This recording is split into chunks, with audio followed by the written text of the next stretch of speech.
ko ajang kami meno un kam jumlor nyu ko tungduin abe pinga pinom meno toy anjir yong no di da nyanga chegweda mo chadira yelo ma choli da chukai wajung ananyu chadira yelo tuinga ye balwa ni kenyi wanyane nun ma cherwa ye da ko ya ni uta jongna de pineria wodio ni media wa chadira wangu New York eja twinti panjol nane denga anjir yong no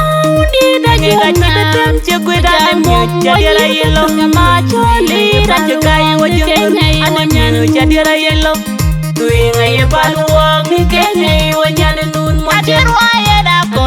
ya ni uta jongna de pineria wodio ni media wa chadira wangu New York eja twinti panjol nane denga anjir yong no di da nyanga chegweda mo chadira yelo ma choli da chukai wajung ananyu chadira yelo tuinga ye balwa ni kenyi wanyane nun ma cherwa ye da ko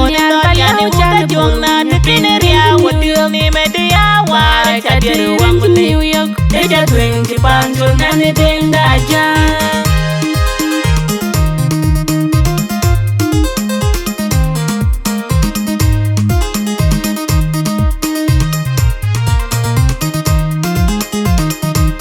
anjir yong no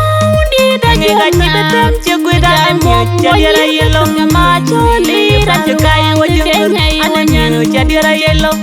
tuinga ye balwa ni kenyi wanyane nun ma cherwa ye da ko ya ni uta jongna de pineria wodio ni media wa chadira wangu New York eja twinti panjol nane denga anjir yong no di da nyanga chegweda mo chadira yelo ma choli da chukai wajung ananyu chadira yelo tuinga ye balwa ni kenyi wanyane nun ma cherwa ye da ko ya ni uta jongna de pineria wodio ni media wa chadira wangu New York eja twinti panjol nane denga anjir yong no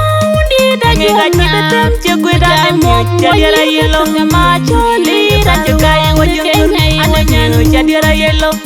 tuinga ye balwa ni kenyi wanyane nun ma cherwa ye da ko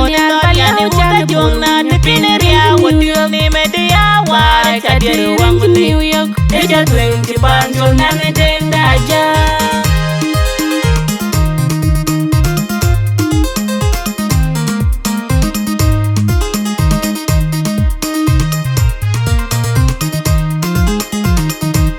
anjir yong no di da nyanga chegweda mo chadira yelo ma choli da chukai wajung ananyu chadira yelo tuinga ye balwa ni kenyi wanyane nun ma cherwa ye da ko ya ni uta jongna de pineria wodio ni media wa chadira wangu New York eja twinti panjol nane denga anjir yong no di da nyanga chegweda mo chadira yelo ma choli da chukai wajung ananyu chadira yelo tuinga ye balwa ni kenyi wanyane nun ma cherwa ye da ko ya ni uta jongna de pineria wodio ni media wa chadira wangu New York eja twinti panjol nane denga anjir yong no di da nyanga chegweda mo chadira yelo ma choli da chukai wajung ananyu chadira yelo tuinga ye balwa ni kenyi wanyane nun ma cherwa ye da ko ya ni uta jongna de pineria wodio ni media wa chadira wangu New York eja twinti panjol nane denga